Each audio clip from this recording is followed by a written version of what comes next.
Welcome, everyone. This is Research Methods for Writers. We're talking about women of the movement, and if that's what you logged into Zoom for, you are in the right place.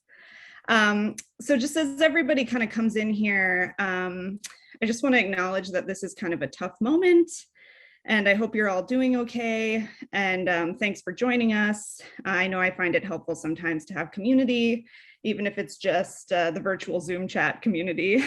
So we appreciate you being here in spite of everything. And a little good news I can share with you all if you don't know yet. We are finally reopening the WGF library to in-person visitors on June 1st, finally.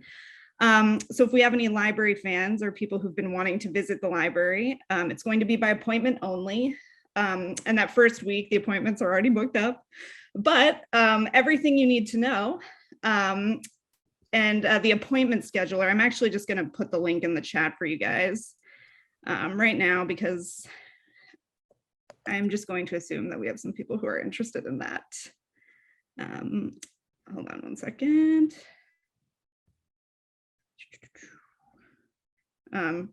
Or Enid's going to put that link in the chat for you. It's wgfoundation.org/library. Anyway, I'm Lauren O'Connor, and I'm a librarian at the WGF Library. I will be your moderator for today's event, which is Research Methods for Writers.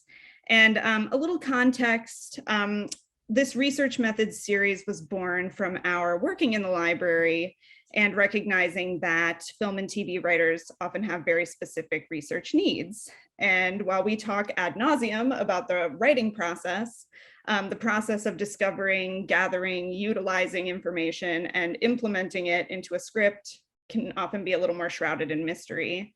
And we just want to make that process more visible so you all feel better equipped to tackle research in your own projects, because it's a big part of the job. So with that being said, joining us today is Emmy and WGA Award nominated writer-producer on shows such as 13 Reasons Why, The Fosters, Shots Fired, and The Handmaid's Tale. But recently she was the creator, executive producer, and showrunner of the ABC series Women of the Movement, which tells the story of Mamie Till-Mobley, mother of Emmitt Till. And that's what we'll be talking about today. I hope everyone can join me in giving a great, big, gracious virtual welcome to Marissa Jo Cerar. Thank you for being here today. Thanks for having me. I'm excited. I am too. I guess best place to start, I mean, we could talk about your career as a whole and kind of like how you got here, but I think it's best if we just zero in on Women of the Movement. So to get us started with a tiny bit of context, can you tell us the short version of how this series came to be? Sure. You know, for this, with the series coming to be with me as the storyteller, because I believe there was a previous iteration through Capitol Entertainment, who they are the studio, but it really was by chance. I was on hiatus from The Handmaid's Tale. I was just planning to take the summer off, and I took a general meeting at Capitol Entertainment, and they said, you know, they had a bunch of IP and stories that they were pitching me, and I was just like, I'm not really wanting to work. I'm just taking this meeting, and they said Emmitt Till. And they have the Emmitt Till story and the rights to a property. And I just said, because, you know, the name Emmitt Till means so much to so many of us. And, you know, at that moment in time, I actually thought I knew so much about the Emmitt Till story, but now I realize I knew so little. You know, my research has provided me with just such tremendous information about, you know, the human beings and behind the story, and also just, you know, there was much more to the crime and the investigation than most of us know. So I just said, if I'm going to tell any version of this story, it really needs to be from the point of view of his mother, rather than a traditional sort of true crime version of the story. That's really not my brand, not my expertise. I'm really very character driven, very female forward storyteller, and I just wanted to explore, you know, what it was like for this woman who sent her son on vacation in Mississippi. He was 14, he had just turned 14, and then he came home, you know, in a box. And then she went on to fight for him and for her people. And I just couldn't imagine being a mom myself, that strength she would have to summon. and a mother's worst nightmare. And so I just wanted to find out, how she got there and who she was before this event changed her life. And so I said I'd do it. And then I just spent months reading, watching every single thing I possibly could, just to really get rumors and myths and so many different versions of the story. There's so many books, so many documentaries. I just wanted to consume everything I possibly could, and then step back and say, okay, what's the story? What are the through lines? How many episodes is this going to be before I pitched? And I just pitched the whole series first to Capitol and then to ABC to get the eventual order of the show. Got it. So I was actually listening to you on the Third and Fairfax podcast that Hilliard Guest moderated, where you said you spent months of kind of intensely researching and writing before you had other writers, before the show went to series. Can we talk about this period of research, and what was the first thing you remember doing? Well, they sent me a book. And it was the Emmitt Till book by Devery S. Anderson. And so I started there, but then I also, it's a very dense book. There's a lot of information he spent. I don't even know how long he spent writing, researching, interviewing people. And I wanted to read Mamie's story as well. And so I read Mamie's book, Death of Innocence, that's co-written by Christopher Benson. And after reading those two books, then I just wanted to see who Mamie was. I wanted to see, how she spoke. Like, I wanted to hear her voice. And there's newsreel footage from the 50s on YouTube randomly that I had, because this was, the summer of 2019 is when I began just crafting, the pitch for the series. And then right when the world shut down is when we started writing, episodes 4 through 6 when I got the writer's room. So we really had to do everything online. I began with the books. And then I went to just clips from interviews that she had done in the 60s, 70s, 80s, 90s, anything I could consume. And I really just took it all in. I'd highlight little, quotes that she had and just memories that she had of Emma, just little things that just the type of car she drove, the type of clothes she wore that just told me a little bit more about who she was as a person. Because I really wanted to focus on the character first and what her arc was before I got into all of the the plot and the crime, the investigation, the trial, all of that was secondary to me. I wanted to know who these people were, who her family was, where she was born, what kind of food did Emmitt like? So I really started first with Devery's book, Mamie's book, then just, YouTube, like literal YouTube, and then newspapers.com. And I just spent like 2:00 in the morning. I was just Googling her name, Googling the crime, just seeing anything I could read from 1955 to present day that had been written about her and her family and everyone involved with the story. Did the Devery Anderson book, did that have like a bibliography? Yes. Or something that gigantic it's a giant book. And he had I believe also spoken with Mrs. Till-Mobley before she passed away, and also some of the other people who were present at some of the events. So I spoke with him as well. So I had an open line of communication with him if I had just questions about anything that was in there, and I wanted more detail. It was more just wanting more detail to make it more than just the true crime, because that's what it was for. I'm just wanting to know who were the people, and so that was where most of the digging was for me. Got it. So when you actually pitched, pitched this, did you include any of that research that you found in your pitch? Well, I mean, I've pitched it, verbally, orally. Okay. So I actually didn't even have any images.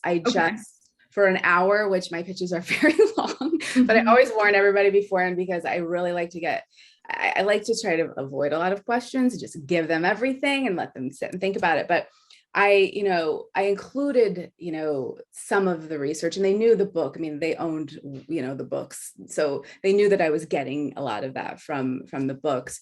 But I also just included some other things that weren't part of the story, just I worked on this limited series called Shots Fired. It aired, I believe, in 2017, created by Gina Prince Bythewood and Reggie Rock Bythewood.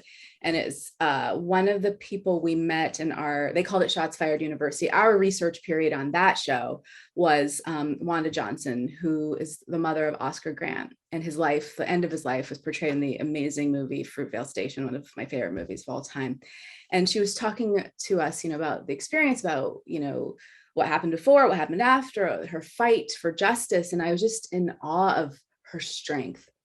And she was taking care of everybody and fighting the good fight. And I held on to that. And I didn't know truly that that's, I think, what would inspire me to take on the Emmitt Till project. I had no idea at the time. This was 3 years prior to this even, coming across my desk, but just the care she put into everything she did, and the strength she had, and she was unwilling to just succumb to grief, inspired me so much. And that, isn't traditional research, but it's just something that never left me. And I think it really helped shape my approach and how I could explain it, when I was pitching it, that this isn't a traditional, what you think of like a true crime story, like thinking about the mothers, thinking about the families, thinking about who left behind and what it's actually like to experience these things. That's part of the research just as much as finding out, who were the cops, what was the investigation like, who was the judge, what was the closing argument, just finding out like what it's actually like to experience the crime is really important part of the research for me. And yeah. That was another one of my questions. If you had talked to anyone else kind of from a more contemporary, who'd experienced this kind of thing, or just to get to know experientially like what it's like. Did you go back to Wanda Johnson? No, I think that was just that moment, that whole experience of writing, of helping write Shots Fired, I was a co-producer on there and being part of the staff, and just, that massive research, we had a whole writer's room to help with the research when there was a lot going on there. I was just alone, really, I think helped with me, years later, because we met police officers, activists, historians. So, and it wasn't about specifically Emmitt Till, but when you walk into the writer's room of Shots Fired, like the first thing you see is a picture of Emmitt Till.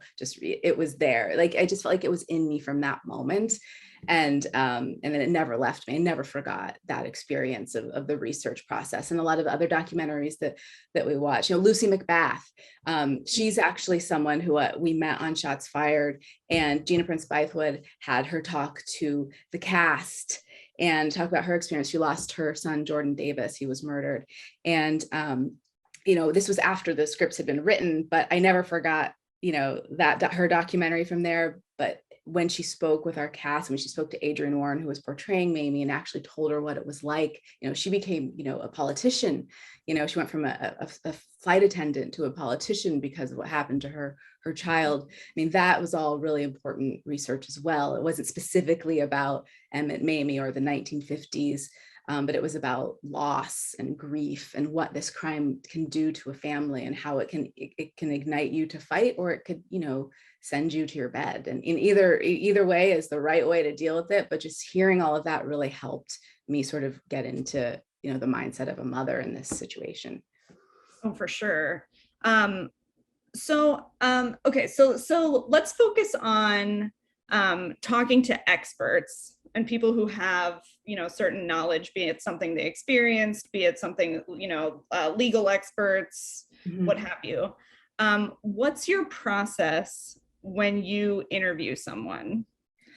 Well, now, I mean, like I said, this, the beginning of Women in the Movement, I was just one woman. It was a one-woman show. I didn't even have an assistant, let alone a staff. I had no research assistants. It was just me.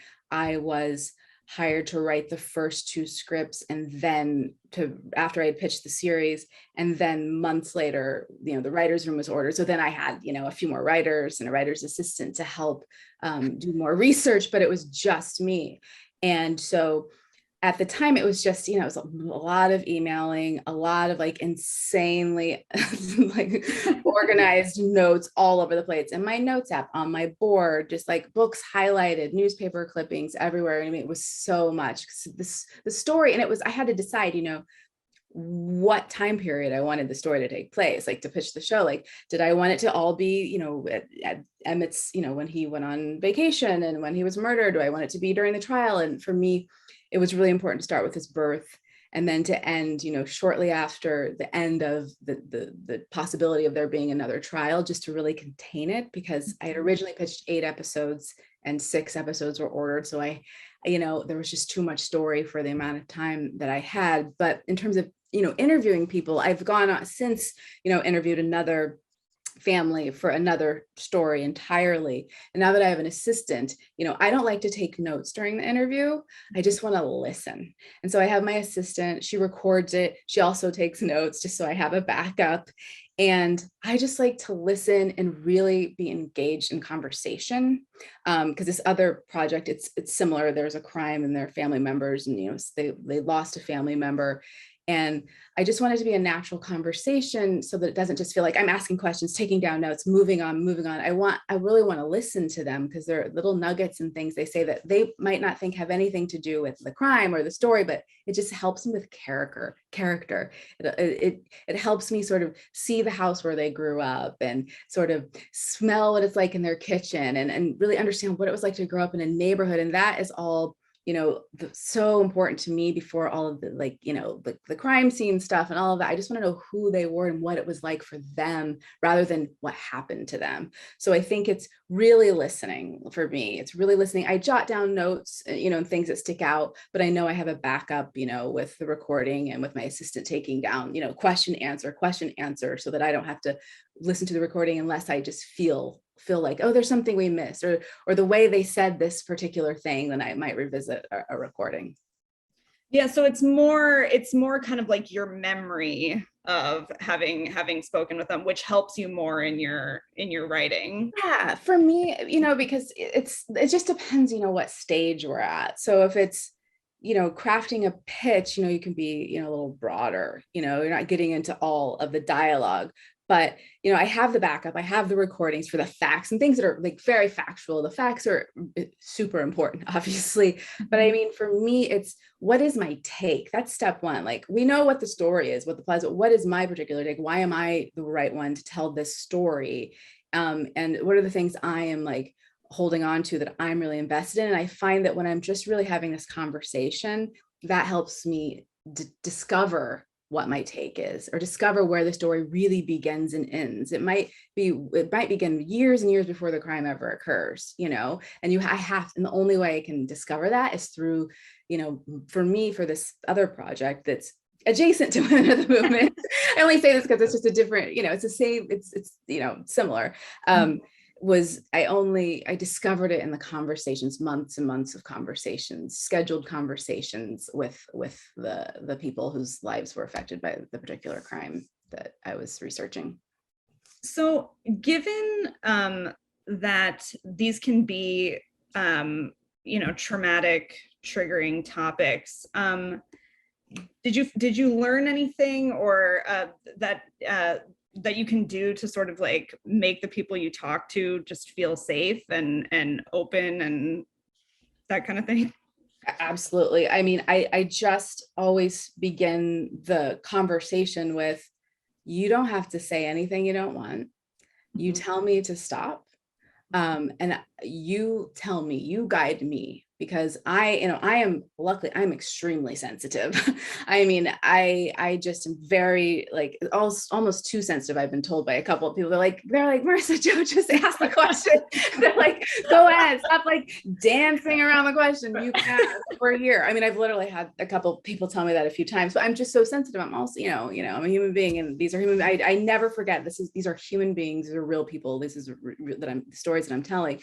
So I like to start just by seeing how they're doing, how are they feeling? Like, what's going on in their current day, like their life now, because it's the stories I've been working on have been from the past.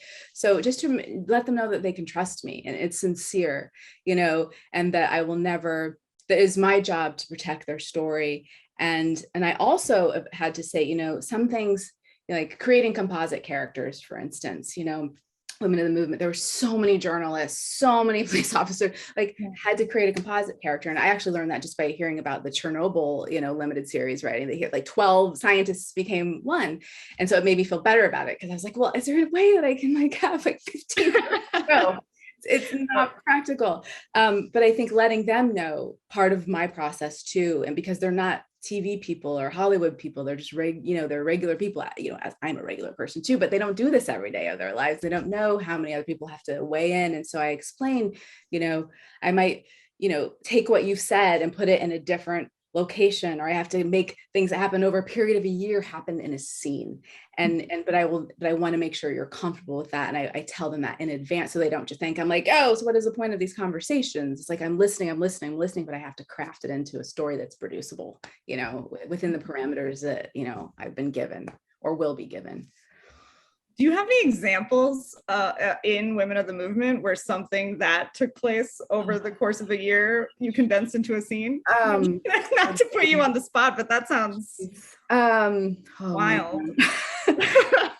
Oh, I'm sure I'm sure it'll come to me. I don't know about, what's so amazing about the Emmitt and Mamie story is it's stranger than fiction. I mean, really, there's so much more that happened that, it's just too much to even put on, I didn't have to manufacture a lot, especially in terms of the plot, like the crime and the cover-ups and all that stuff. I didn't make any of that up. That all happened. I think there were much more people involved than we could put on the show. Just so many more people, who were accused of being involved with the crime. So many people who helped with the investigation, people who helped get his body back to Chicago, people we just couldn't name. And it, of course, broke my heart, because you want to honor every single human being who contributed to the story in a positive way, of course.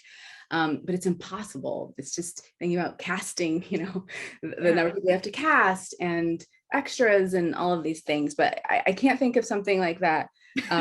But if I do, I will. It sounds like it's more condensing people, kind of. Yeah, to make that 100% I want to movement. Like there's a reporter named Chet Paxton on our show, who is a composite of a number of good Southern reporters who actually did the work and contributed to trying to get justice for the case. And there was too many people to name, and we needed to really simplify it.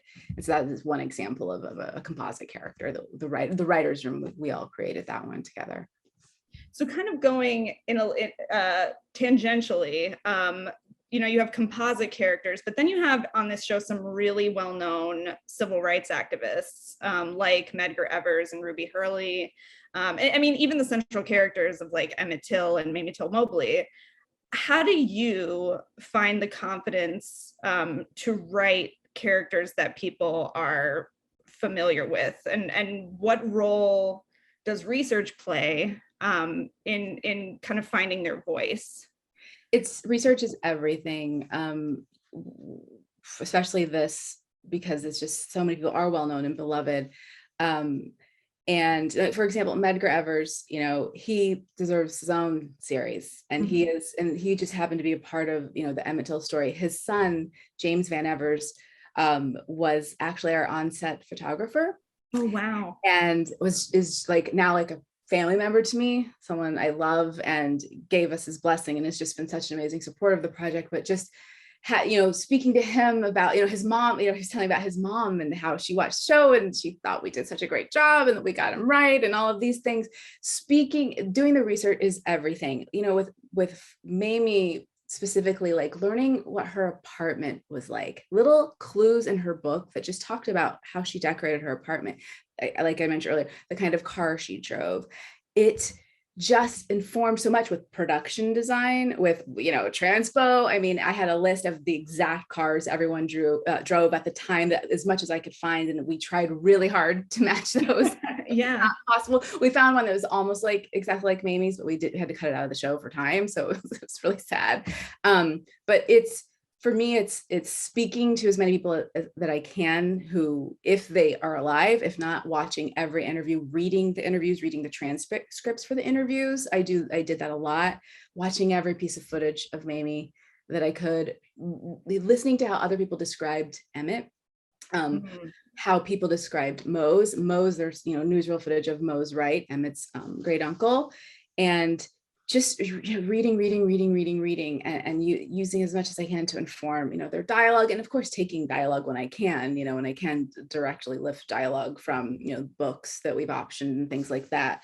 Of course, that is a big part of it too, but I think it's just reading and watching and just listening as much as I can. It's so important. It's the only reason that I could write this story. I could, I mean, there could be another version of it where it's just like some version of Mamie that another writer might come up with, but it was really important to me to just spend the months and months trying to discover who I thought she was, who she appeared to be.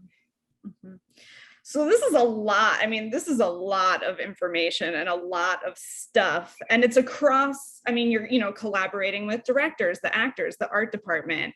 How did all of you kind of keep up with everything? I mean, I've heard people talk about giant binders that everyone had access to, or wikis, or how was that for you? It's extremely overwhelming, but it was so important to me.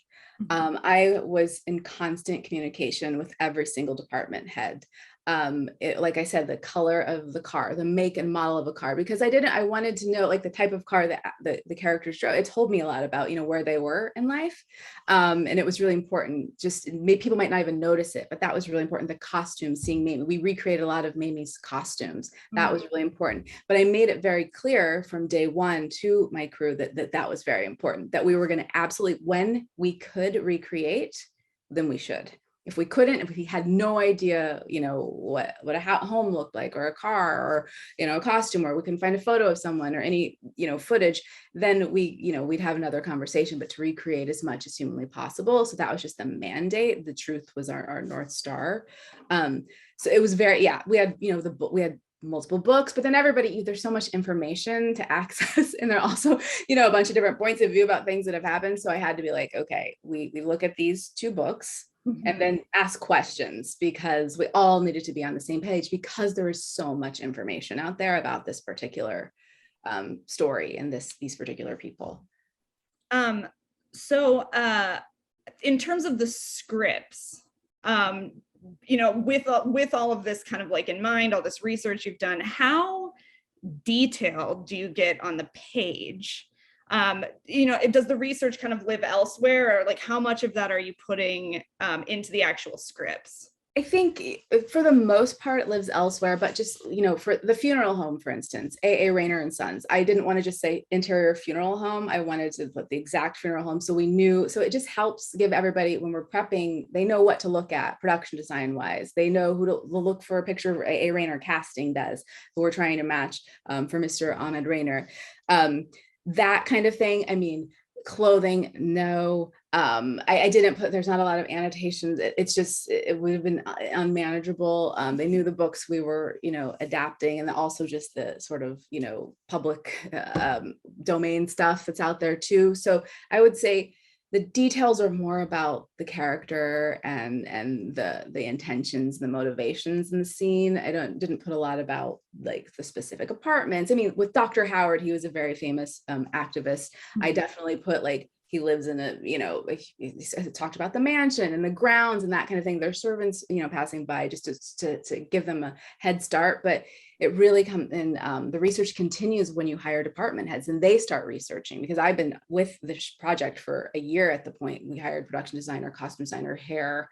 Then they had to start doing their research as well. So it really, to answer the question, it's not super detailed in terms of research, but more so in, in just the character and the vibe and the tone. I think that's important to hear for all of us writers out there. Yeah. So you start the show with Emmitt Till's birth. At what point did you know that you wanted to start there? And was this actually the first scene that you wrote? And I have a follow-up question, but I'll let you answer those. I knew for me, the mandate the condition actually for me to write this project was that we would not start with a dead body. I said, that's not the story I want to tell. I'm not that writer. That's not what I want. I want to get to meet the people. And when I started my research, because I knew a little bit about Emmitt Till and Mamie Till-Mobley, when I read that he had a very dangerous breech birth, he nearly died, and then that he nearly died of polio when I think he was about 6, I just said, I was just so taken. I was so upset, actually. I was having a really hard time just because I have a child, and I'm like, he went through so much. He survived so much only to be murdered in such a horrific way. Senseless death makes no sense. And that's when I said, this is way before I started writing scripts. This was pitch. I pitched, we start with his birth. We start with the moment that you, as a mother, your baby is in your womb, it's yours, doesn't belong to anybody. And that first moment of letting go is when you give birth and you share your baby with the world. And then part of Mamie and Emmitt's story in the Women in the Movement is this coming of age, is she has to learn to let him grow up and go on vacation without her. And it was a lesson in letting go. So that the decision to start with the birth informed the entire take on the show. That's when I knew, okay, this is for me. This is the type of storytelling I do. I mean, originally that opening scene was like 12 pages. It was important, and they were like, no, can you? No, not going to work for us. But I will not cut this. This is how we're starting the show. But yeah, it was really important, and absolutely the first scene I wrote for the pitch. I mean, I pitched it in detail, the birth scene. It was really important to me after I had heard her. I'd seen her on a documentary talking about it so vividly, later in her life, and just it stuck with me. Yeah, I was going to ask, were there any, the books, an interview with her, were there any other little or sources that just informed that first scene? It was really, it was the books, Devery's book, Mamie and Christopher Benson's book. I can't remember what documentary, if it was just a clip I saw on YouTube, but it was to be honest with you, when I heard her and watched her telling the story of his birth, how vivid it was for her.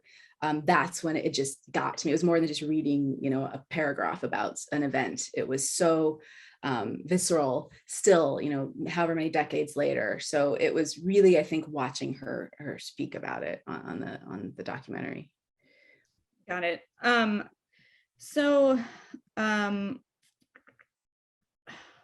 Hold on a second. I just got lost looking at the chat here. Look at it. Can you talk about maybe a couple of other things in the series that were like a direct result of something that you found in your research? Oh, let's see.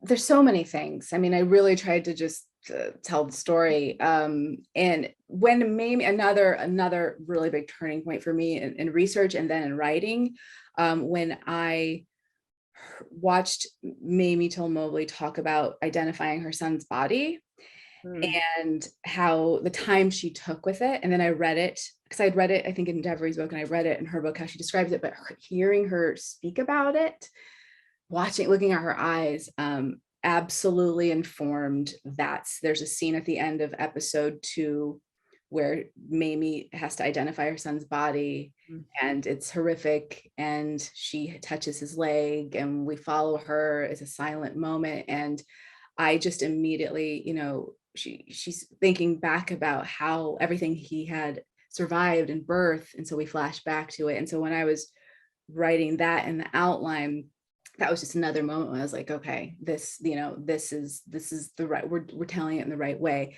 But that was absolutely directly informed by the way that she spoke so clearly, like it was yesterday, about that moment of discovering, your child, and just that strength that she had. She could do that. She could even be in that room with him.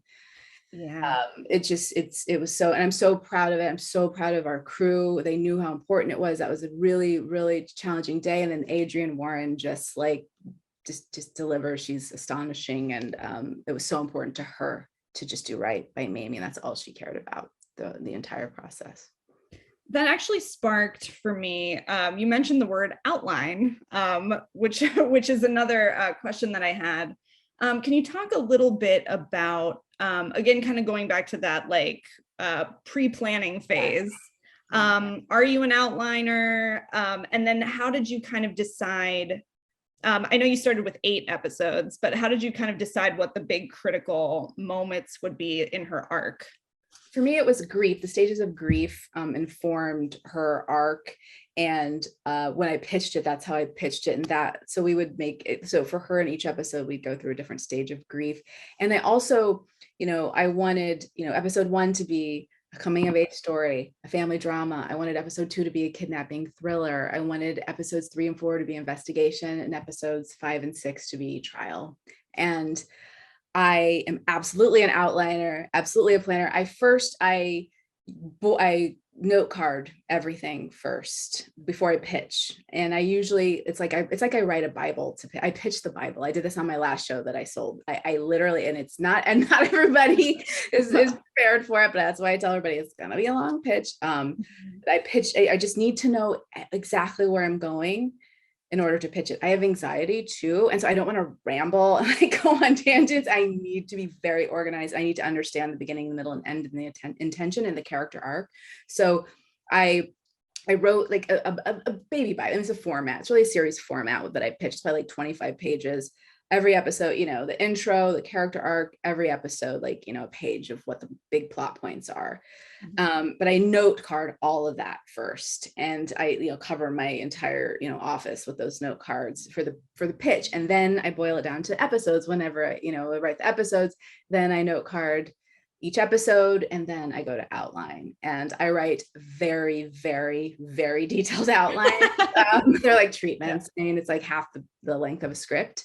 Mm-hmm. It helps though when you're delivering it, because you just tell them, you tell, your executives and your partners, this is a story and this is what it is. So let's like figure it out now so I can write the script and we're ready to go. And for me, it's worked out really well, and it saves a lot of time. Sure. And that makes me this other question. You worked with like the directors on this series. Can you talk about collaborating with them and their research and how that, yeah. Yeah, I mean, I am so fortunate, as I said, Shots Fired was a turning point in my life. And I met Gina Prince Bythewood on that show. And, I was so stoked when she said she'd direct the first episode, because she had just done a gigantic movie and she's a very busy person. But it meant a lot to her. The story is very personal to her as well. And for me, and then with everybody else, Casey Lemons, I also work with on Shots Fired, who directed one of my episodes on that show. And so I knew them, and we'd kept in touch over the years and seen each other at different events and stuff. And we read each other's work sometimes, Gina and I. And so collaborating, I knew them. So there was that just out of the way. Like we could collaborate very easily, speak the same language. I don't exactly know how their research processes different from mine. They came in with a lot, but they had to do their own thing, and they're also thinking visually. They're thinking about a lot of the things that I'm not thinking about. So I'm not exactly sure what the process was like. I know that they read a lot, and I shared with the crew, with like the department heads, with my writing staff, obviously, and with our directors, every book that I read, every article, every documentary. I sent them everything. So all the newsreel footage, we sent them. So I shared everything that I used, or not everything, as much as I could share, because right. With them, just so they had the chance, to look at it, and then they did their own thing, and then we would come together and collaborate. And it was wonderful experience. Were others able to add to sort of that team bibliography, or was it just kind of like, here, this is what you will read? Oh, God, I don't even know. Perhaps. I don't even think, because also like our actors, then when you hire actors, they need to do their own research too. And when we were in Mississippi, a couple of them, who I won't name, they were like hanging out with the locals, talking to who, like, we were shooting in Greenwood, Mississippi, where the events occurred. And so it was a very well-known story. They were in the courthouse. We shot in the actual courthouse. We shot where they believed that they found Emmitt Till's body. You know, it was very heightened. It was a heightened experience. And some of the actors would just go and like sit and talk to locals. And a lot of the actors did. So that's part of their research. So they did their own thing, but we all came together. And the challenge, though, is that someone would be like, well, I read this here, that this actually happened. Or I read that the killer actually said this when they walked in. And I said, we just have to you guys have to understand, like, once it's, you know, on the page in a production draft, you know, how much work has been put into this and vetted legally, you know, so that we have to just stick to the scripts, you know, when we're filming. But up to that point, you know, I was adjusting, you know, all the way to the end, because I'd revisit a piece, you know, a chapter in the book, and I was like, oh, well, this actually, I don't know if this happened in this order. So I'd reach out to Devry, the writer of the Emmitt Till book, and I'd have him look at certain sequences and say, is this right? Did I get this right? There's certain things that, you know, were really, really important to me to make sure that as close to as what is in FBI records as possible. There are certain moments I really wanted, and court, you know, the court case was really important for that reason as well. I wanted to ask about that because you, for the actual courtroom scenes, correct me if I'm wrong, you hewed really closely to the court transcripts, right? Yeah, for a lot of, not all of it, because again, we had to combine character lawyers. I mean, like in reality, on the defense and the prosecution, like they broke up their arguments in their case between a ton of different lawyers. And to get to know, I needed the audience to get to know these lawyers, the two main lawyers. So I had to take a lot of what was said by some other lawyers and put it in one, you know, two people's mouths. But I tried very, very, very hard, specifically with Mamie's testimony, Moses' testimony, with a lot of these, to try to stay as close to the transcripts that we had as humanly possible. Of course, we had to edit for time. I mean, there all that, but I mean, in terms of what was written, and it was to watch, you know, a lot of these actors get up there and just do it word perfect. They knew how important it was. It was like a master class. It really was incredible to watch, you know, to watch Glenn Turman, Adrian Warren, Tim Hutton, Julia McDermott, to get up there and just for 5 minutes just go. And it was incredible. I mean, it was incredible to watch it just like on Hulu, like, thanks. Wow. Yeah. The other, in terms of transcripts like that, how do you get access to that? Was it someone else like, here are the transcripts? Or, FBI, I think you can go right now, like FBI website. Like I had like, I was just me, a gal on her computer and some books. Like that's all I had. It will never be like that again from anything I do. Never again. It was too much, but I had a lot to prove. It was my first show, and it was really important that I did that and then experienced that. But now I know to ask for help. But I think that's still a really empowering thing to kind of hear, that it's just like, you know, you're one writer working on something, you can actually find the information that you need if you know where to look. Yeah, it's so true. I mean, it all started with, started with books and Google. You know, I would have the newsreel footage. I didn't know there'd be newsreel footage from the trial on YouTube, a ton of it, actually.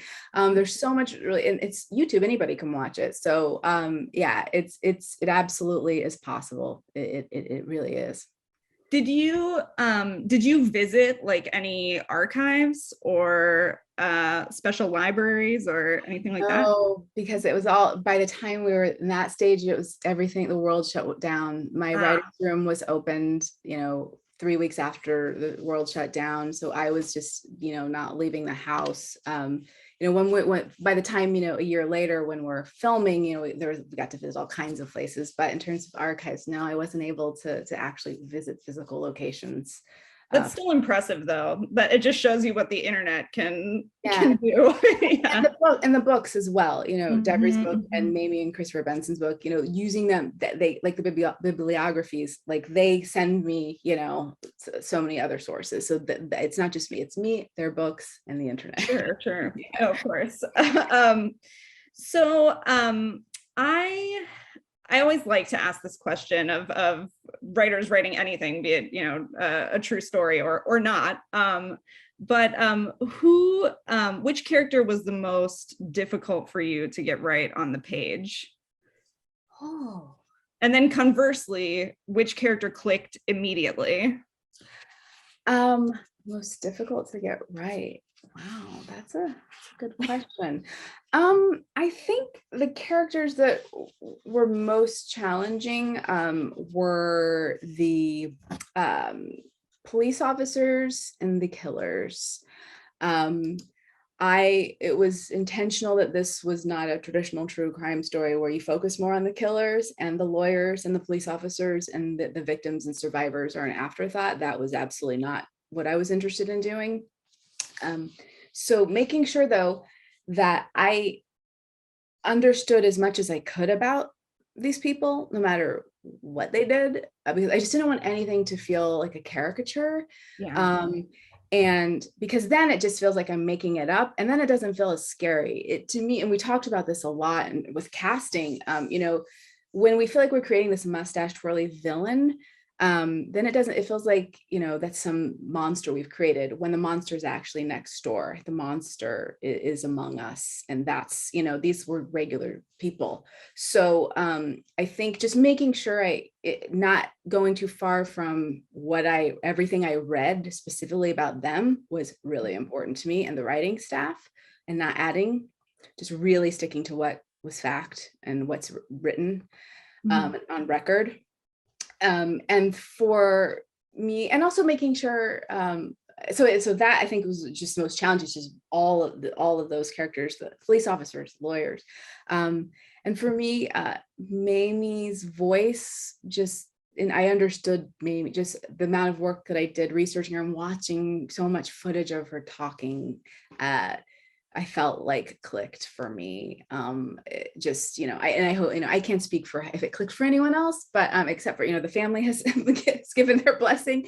But I felt like it was so easy to write her. Like I just understood her point of view in every scene and where she was coming from. And just as a smart, working single mother, who I guess because I had done so much research about her, I felt like I understood her. For sure. That makes sense. So I see this question in the chat. Did you say how long it took in terms of research from the beginning to when you pitched it? How long were you researching that? I would say 3 months, and that to pitch the show. And then of course, after the show is, the scripts are ordered, then it's a whole other research process. And then when the writer's room was ordered, even more research. But from the moment I sat down in the meeting and they said, hey, do you want to tell the Emmitt Till story? We have prop and IP, we have some IP. It was an entire summer of consuming information before I even wrote like a single word. And then it quickly happened. I just wrote and organized. But I just needed to, my process is just consuming, take it in, writing little notes here and there, and then turning it into the pitch. Got it. There was, okay. So this was a show that aired on network TV. So I was wondering, like, were there any sort of discussions about like what you were and were not allowed to show on network TV? Yes. Absolutely. Yes. So there are conversations, but very early on, like one of the things I think I put in an outline or script or something was just like, we will see the face of Emmitt Till as much as way we can produce and create, this the way Mamie did. Otherwise, what is the point? She said, let the people see. That's the point of this television show, to let the people see what she saw. So they understood what she saw and she still had the courage to fight. So that I think I put in the outline, like, we will see this, to just get to make it very clear early on. The other things, smoking is not allowed. And if you look at, the trial, everybody's smoking, they're drinking beer in trial. And so we had, and I fought very hard to include some smoking on this, just to be true, to be historically accurate. So we were able to to do that because of when the story took place, because it's documented everywhere. But there was no censorship in terms of, the crime, or there wasn't. I mean, there's even some language stuff that we did on network TV, which I don't know if still allowed, but it was on record, people using slurs. And I thought it was important that, since it was documented as part of an interrogation, that we should show it and not censor it. And I it's there. So it was actually, the smoking was to me the most difficult because I know I don't want to glorify smoking, but we weren't glorifying it. We were just telling the story. So that was the most difficult thing, but we were still able to find a way to keep the smoking present without watching people inhale cigarettes. Yeah. Now that you mention it, I'm like, oh yeah, smoking. So here's a question from the Q&A. This is from Jackie. She says, the amount of research you did is astounding. How did you prepare or recharge yourself mentally to start and finish this enormous task?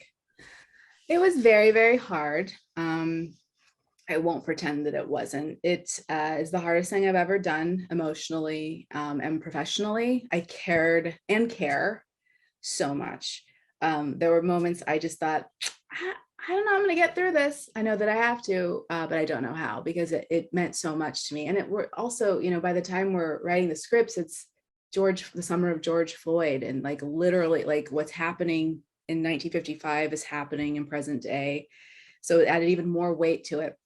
All I did, because this was all day long, I had to watch, look at the actual photos that are horrifying, but I had to do it because I needed to understand what our hero, what she went through. So all I did to recharge is hang out with my daughter. I mean, she puts everything into perspective. She, I can't be sad and, triggered when I'm with her. I'm just her mom. And so it might sound trite, but she's the one. I mean, she's really what I do to relax. I know it seems crazy because being a mom is hard, but it all disappears. Or it either disappears or it just focuses me when I'm with her. For sure. It's definitely someplace else to sort of look. Yeah. Here's another question from the chat. Was there anything that you felt like you discovered in your research, kind of like as a revelation, or that may have been previously documented historically incorrectly?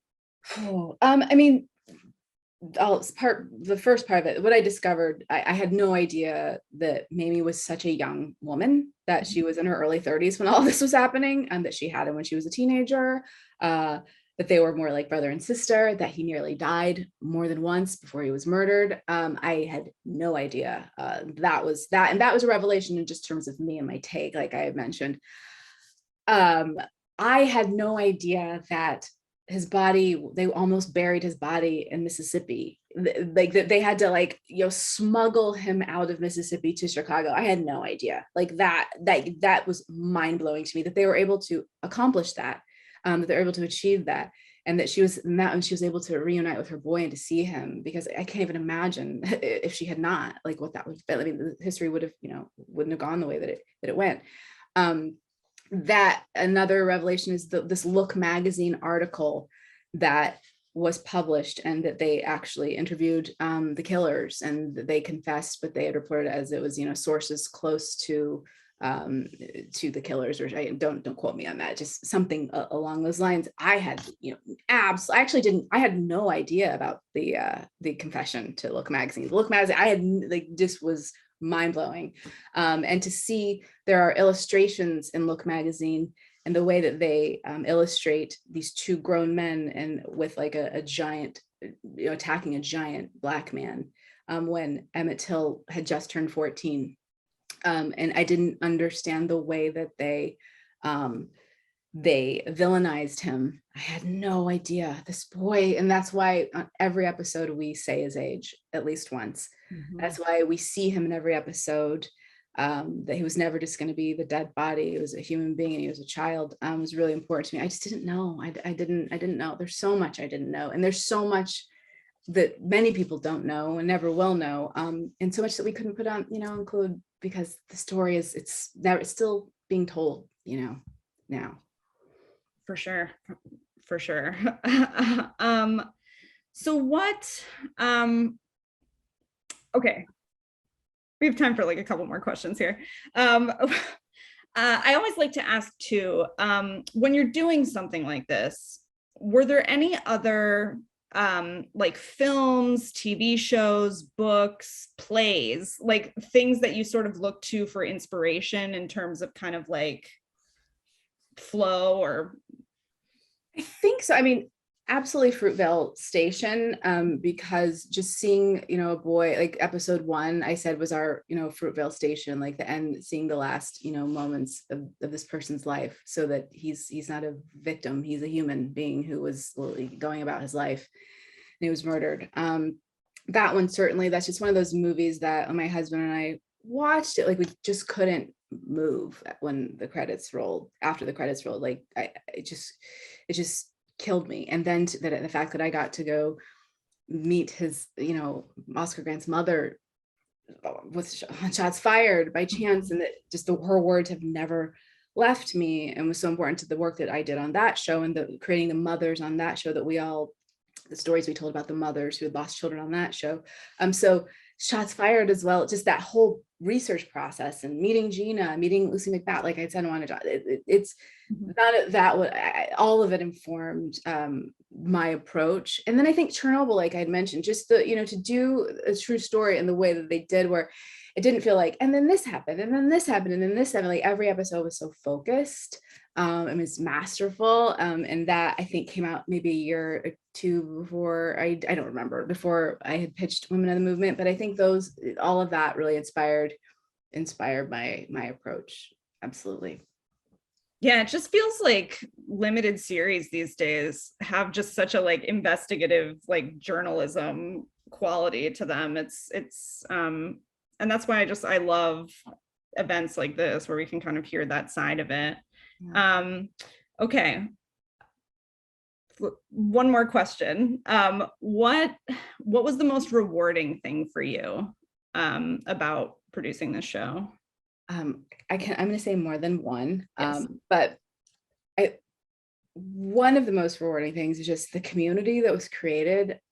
We were filming in Mississippi for 4 months. I moved my family. We were all in a bubble, COVID bubble. The insurrection had happened the day we did our table read. It was surreal. But we're like family forever. It's just an experience unlike any other. I mean, I have like real actors who've been doing this for a long time, like crying at the end of the day, saying this at the end of the shoot, saying this, I'll never forget this experience. I have made lifelong collaborators, friends, family from that. So that was amazing, because it was hard. I mean, I had no other writers on set. I was writing, editing, while production and casting simultaneously. I was on set 99% of the days. There were a couple of days I stayed home to write. But the most rewarding thing that has happened as a result of this is, long out, when all 6 episodes were complete, months before they aired, I Zoomed with Christopher Benson, who co-wrote Mamie's book, Reverend Wheeler Parker, who is Emmitt Till, he's on the show, portrayed on the show, his cousin in the last surviving witness of the events. When he said, "You got it right," I just started sobbing. Because I knew, I'm trying to get emotional, but yeah, that's all that mattered. I just wanted to tell the story, and I wanted them to understand how much I cared and how hard I worked, because you'll never know. I mean, you watch the show and it's there and it's gone. When they said, "You got it right," to my face, I just said, okay. It was like months before it was going to air. And I said, everything else, gravy. It's all good. I have no control over how the world's going to respond to this, but they matter. And it was the most rewarding thing that could have ever come out of this experience. Wow. Well, I have some dust in my eye. So I don't have any other questions. I think that's a great note to end on. But I do want to quote Kareen here in the chat, who said, "This is so inspiring, MJ. Your hard work, sensitivity, respect, and love showed up so beautifully on screen. that's what I want to say too. And just thanks so Make much. me cry again on camera. I know. I like all these events, like, but this just proves why Research Methods for Writers is like the best series. And thank you guys for like the great questions and observations. And this was great. This was great. Marissa Jo Cerar, everyone. Yay.